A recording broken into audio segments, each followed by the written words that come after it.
Bom, então vamos lá, pessoal. Começando a nossa live, eu sou o Dr. Jamil Farhat, sou neurocirurgião. E eu sou a Tatiana, sou reumatologista e nós ensinamos médicos a dominar a dor osteomuscular do diagnóstico ao tratamento. É um prazer enorme ter vocês aqui hoje no Dor 360, né? Exatamente. E hoje nós vamos falando de um tema que a gente sabe que tira o sono aí de muito colega, já tirou o nosso sono, que como conduzir aqueles casos difíceis de dor, né? Osteomuscular, que é o tema principal aqui, e como usar esses casos, justamente esses casos que são uma oportunidade para vocês virarem referência, principalmente o pessoal aí de outras regiões, mas até das capitais, São Paulo, todos, sempre quando você pega um caso difícil, é uma oportunidade para você se tornar uma referência e, mais do que isso, é ajudar um paciente que tem um caso difícil. Exato, né? Porque vamos ser sinceros, né? Quem aqui nunca se sentiu um pouco perdido durante um paciente com uma dor assim, né? Uma dor crônica, múltiplos exames, que já em múltiplos lugares, que já passou aí por muitos médicos e que não melhora, né? Aquela sensação, a gente fica um pouco inseguro, né? O medo de errar na conduta, do que fazer. Será que a gente está no caminho, que vamos, né, trilhar o caminho certo aí? É, essa é uma questão que a gente tem que lidar nesses casos, né? Exatamente. Muitas vezes a gente se sente sozinho, com falta de apoio. Médicos, às vezes, a gente tem muita dificuldade de pedir ajuda, né? E a gente, principalmente no começo da carreira, eu lembro que eu tinha muita sensação de que eu tinha que resolver tudo naquela hora, sozinho. A gente se forma, tem o CRM, e tem que saber todo o conhecimento de todas as revistas sistemáticas da literatura médica. E não é bem assim, né? É, é importante você ter aquele apoio, né? Mas se você já se sentiu nessa super obrigação, e logicamente não tem como nenhum médico saber toda a literatura médica do começo ao fim do que já foi publicado. Ainda mais hoje em dia, né? Ainda mais hoje em dia. Sai um monte de coisa. Você não está sozinho, né? Nós já tivemos esse lugar e por isso que estamos aqui hoje. Exato. E a boa notícia é que hoje a gente vai dar aí um caminho, né? Um método para você estruturar para atender esses pacientes sem a insegurança e transformar isso numa confiança, né? E é isso que a gente vai conversar hoje, certo? Exatamente. Então, o primeiro grande segredo de um caso bem sucedido não está no exame, gente, não está no exame de imagem, né? Não está nos exames que o paciente traz, está sim na escuta, tá?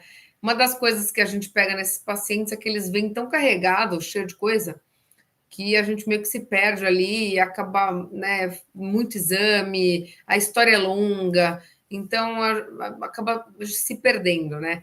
Mas essa escutativa, né, que não é só o exame que mostra, porque às vezes a gente encontra um monte de coisa no exame, mas a gente tem que saber escutar qual que é o real problema deste paciente, né? E como a dor ela impacta a vida dele, o trabalho, o sono, o humor, porque tudo isso faz diferença, certo? Certo. E aqui é uma dica de ouro, né? Que a Tatiana está passando para vocês, que muitas vezes, exato, lembrando, nós estamos falando dos casos difíceis, não é aquele caso, sei lá, uma hérnia de disco extrusa, uma dor radicular pegando aquela raiz e pronto.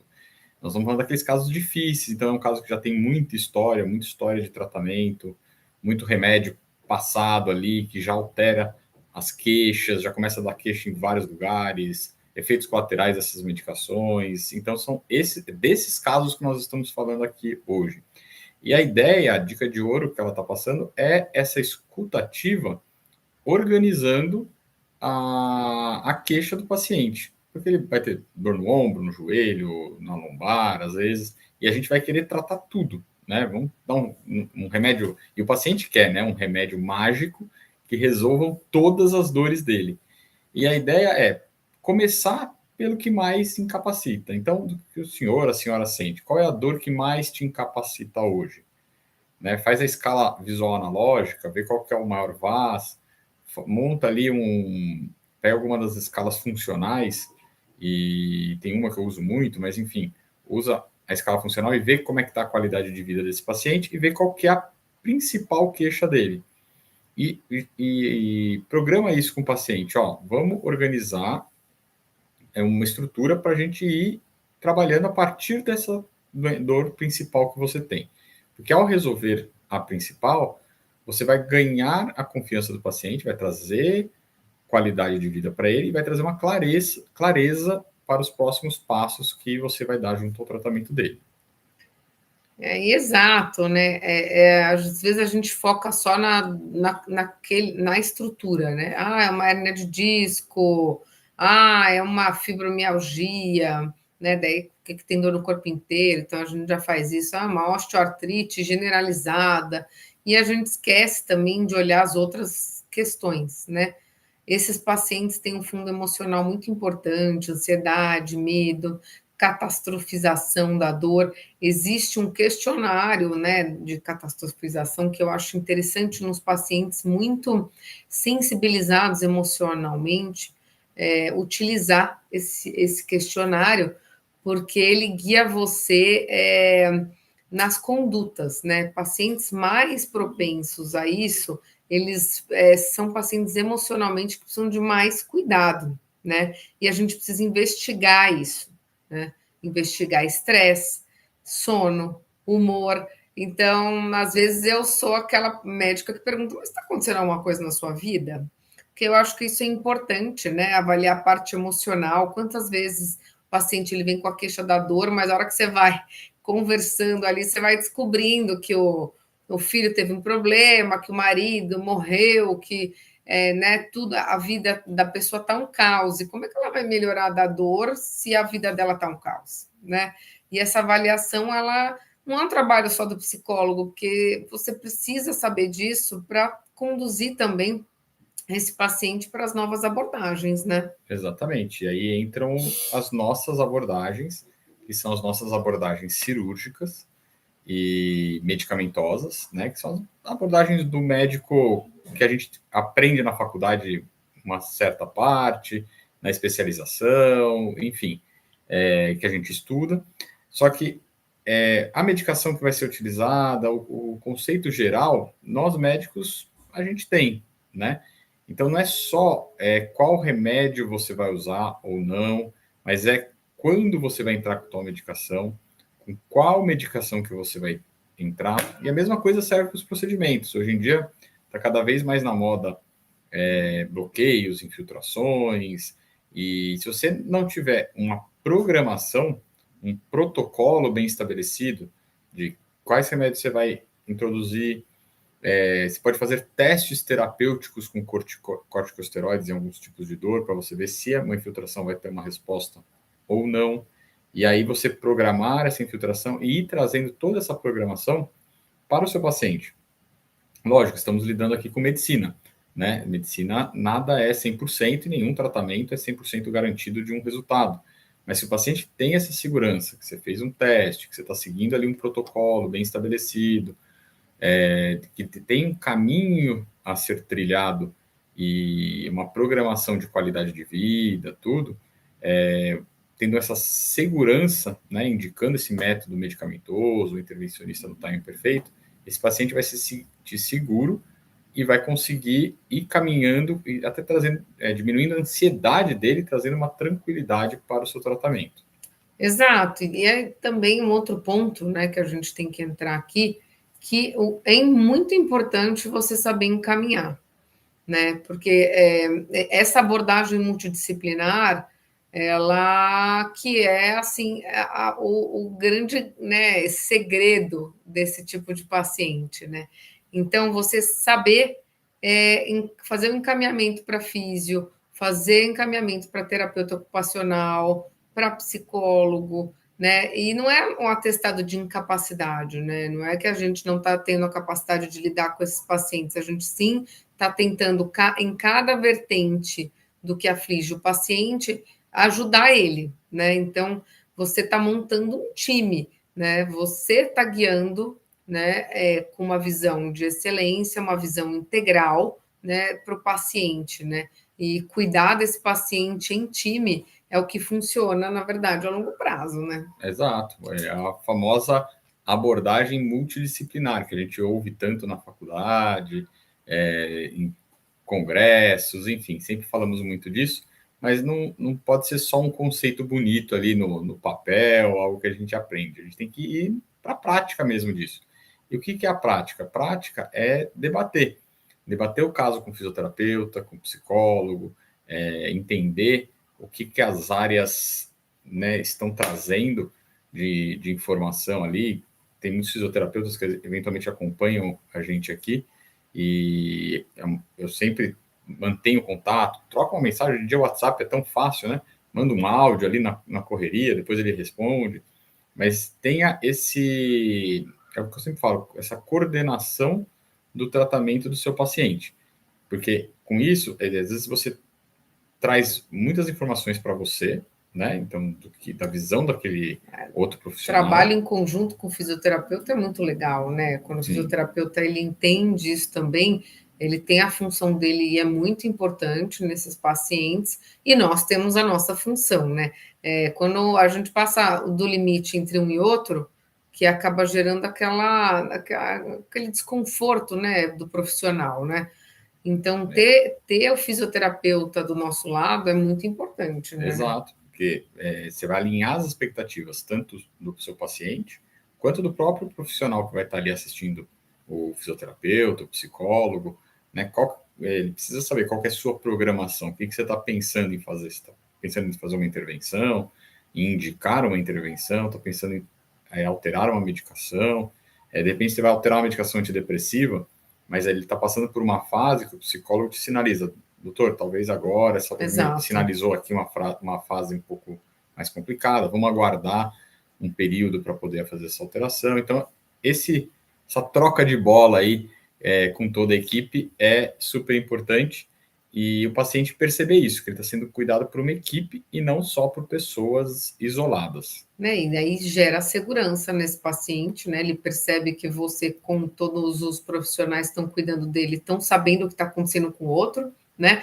E estão agindo juntos na decisão do tratamento. Então, o psicólogo ou o psiquiatra, junto com a gente, junto com o fisioterapeuta, todo mundo integrando, né? Porque se cada um está fazendo uma coisa, daí você vai lá, troca o remédio, aí o psiquiatra, o psicólogo acha que não vale, e daí você não fica sabendo. O fisioterapeuta está vendo que está com uma dificuldade, mas ele não comunica a gente. Então, assim, como é que nós vamos lidar com certas coisas se nós não conversarmos, né?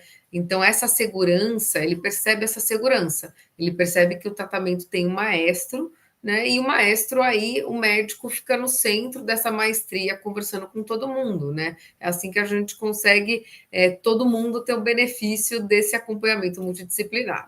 Exato, exato. E nessa questão, né, que eu sempre falo da parte de ser coordenador, de ser o maestro do tratamento do seu paciente, serve também entre as especialidades médicas, né? Muito médico, quando começa a entrar na área da dor, fala: não quero fazer dor porque eu não sei fazer procedimento, não tenho título de especialista em dor, esse tipo de coisa. Mas você pode ter alguém para discutir o caso, né, que seja especialista em procedimentos, enfim. É importante você ter o conhecimento para estar nessa coordenação ali. Como eu, né? Na verdade, eu sou clínica, eu comecei assim, né? Eu comecei conversando com a equipe de intervenção em dor, antes eu não fazia. Então, o que eu tinha? A nossa equipe já tinha o Jamil, que fazia muita intervenção em coluna, então a gente conversava muito para conduzir os casos, e a equipe dele toda, né? Os colegas, os amigos que trabalham com ele, sempre a gente tendo essa discussão e eu encaminhando aí, né, para a pessoa mais capacitada para fazer as coisas, né? Então... Exatamente. E aí quando bate aquela dúvida, o caso é um desafio, é importante ter o poder de uma comunidade, ter um grupo de colegas, eventualmente mentores, como ela tem o meu padrasto, para discutir casos clínicos, e eu também discuto até hoje, sempre discutimos muitos toda casos. Semana a gente discute os casos mais complexos, ou uma dúvida, né, se teria algum outro diagnóstico, se a gente teria que pensar em alguma outra coisa num caso mais difícil. uma comunidade aí, né, uma equipe unida, né, ali como médicos de dor que estão tratando, é muito legal, né, porque a gente se sente seguro aí, todo mundo opinando, fala, isso mesmo, né, então bora lá, então você se sente aquela segurança de que você está no caminho certo, né. Eu diria que discutir casos clínicos é o maior ativo que o médico pode ter para colaborar no tratamento do paciente. Exato. Eu acho que assim, essa comunidade, né, dos médicos que estão principalmente aqui com a gente, querem aprender de dor osteomuscular, é isso, né? Essas discussões de casos mais complexos, nada como ter opinião do colega que já passou por isso às vezes, ou que tem uma opinião que você não pensaria, ou para validar realmente que você está indo no caminho certo e não está comendo uma bola, né? Apesar de 15 anos aí de experiência em tudo isso, às vezes a gente, mesmo nesses casos muito complexos, ficamos na dúvida, né? Se poderia fazer outra coisa, se teria outra abordagem, e por isso que a gente discute entre nós até, né? Exatamente. Para conduzir esses casos de maneira que fique integral e, na verdade, o nosso sucesso é muito maior, né? Nesses casos, certo? Exato. Então, recapitulando o caminho aí, fazer primeiro aquela escutativa, né? Organizando a queixa do paciente, iniciando pela queixa principal, com maior impacto na qualidade de vida dele. Aí você passa por uma avaliação integral, incluindo a parte emocional, multidisciplinar, faz um uso assertivo ali dos medicamentos, as indicações de intervenções, organiza cronologicamente qual que é a programação que você tem de tratamento para esse paciente, transmite toda essa comunicação, né, comunicação em comunidade, de um time multidisciplinar, real, ativo, conversando com todos, e tendo apoio de uma comunidade forte, com conhecimento técnico, para que possa se discutir os casos e, consequentemente, dar o melhor tratamento para o seu paciente. Exato, daí se você conseguir fazer essa estrutura, né, lembrando que uma consultinha de 15 minutos não consegue, né, gente? Então, assim, se você quer dar um tratamento de excelência, você não vai conseguir atender em 15 minutos, né? Até para você tirar uma história e ver a vida toda do paciente, você precisa de tempo, né? E aí, quando você começa a aplicar toda essa estrutura, então aquele paciente difícil que não resolvia, ele começa a melhorar, né? E esse paciente com a dor resolvida é o seu maior marketing, né? Não adianta você ter um marketing maravilhoso aqui na internet se o seu resultado não é bom no teu consultório, né? O que mais funciona a longo prazo, um consultório de sucesso, na minha opinião, são obviamente os casos bem resolvidos ali e os pacientes mais satisfeitos, né, que vão te encaminhar. Nada como um encaminhamento, né? As pessoas chegam no consultório, sei lá quem me encaminhou, tal médica me encaminhou, ou meu marido veio, a minha esposa veio. Esse paciente ele já vem com a segurança da sua capacidade também. Então ele é um paciente que ele já está conquistado, né? Você não precisa ralar tanto ali também nesse aspecto, né? Porque ele já tem essa vivência de que ele viu alguém, né? Melhorar com o seu tratamento. Então, ele já tem um bom respeito, ele faz as coisas que você fala, né? Você não precisa ganhar confiança para ele fazer o tratamento que você está propondo, né? Isso é muito legal. Né? Exatamente. Até os outros colegas, né? Os outros colegas começam a ver que, pô, você está lá, cirurgião de coluna, teve um caso difícil, eventualmente no joelho, ou outro sistêmico, alguma coisa diferente, e você organizou o tratamento, ou você indicou o tratamento correto para aquele cirurgião de coluna fazer o procedimento, ou para um ortopedista, você sente segurança, fala, pô, esse cara entende, ele domina o assunto, né? Ele não encaminhou um caso achando que é hernia de disco, só para, entre aspas, se livrar do paciente, né? Não contribuiu em nada ali no tratamento, e encaminhou o paciente para você como, assim, não entendo do assunto, resolve você aí. Não, ele entende do assunto, ele domina o assunto, ele iniciou um tratamento, ele fez uma indicação adequada e veio para encaminhar para a avaliação do médico de coluna. E para os especialistas também, né? Você conseguia adicionar mais conhecimento no seu tratamento e o paciente que você operou uma hérnia, você otimiza o tratamento de joelho para ir para um reumatologista, para ir para o ortopedista de joelho. Você viu, né, que tinha o problema Você do joelho. viu que tinha, ou vice-versa. Por isso que serve para a dor osteomuscular. Tem muitas especialidades e generalistas que circundam ali, né? E a questão é, a gente precisa dominar a área de dor osteomuscular para poder conduzir esses casos. Depois, especificamente, um procedimento, uma coisa especializada, logicamente que é do especialista. Mas essa parte geral, inicial e de conduzir esses casos é muito importante para todos os médicos, na minha opinião. E é assim que você constrói uma reputação que tanto deseja, junto aos pacientes, como ela falou, e junto aos colegas médicos.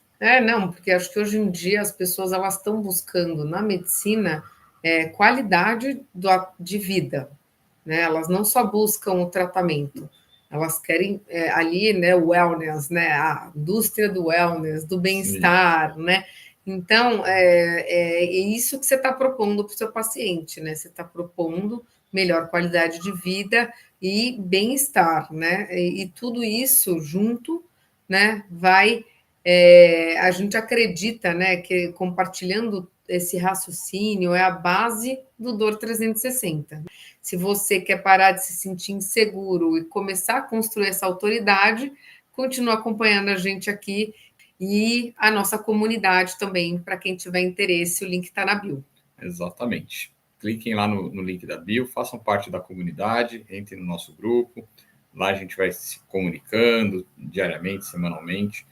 E nos acompanhem, tanto aqui no Instagram, quanto no YouTube, os dois canais. E principalmente no Instagram vão tendo os posts, no YouTube tem nossos vídeos. Acompanhem que a gente sempre traz uma informação importante aí para vocês.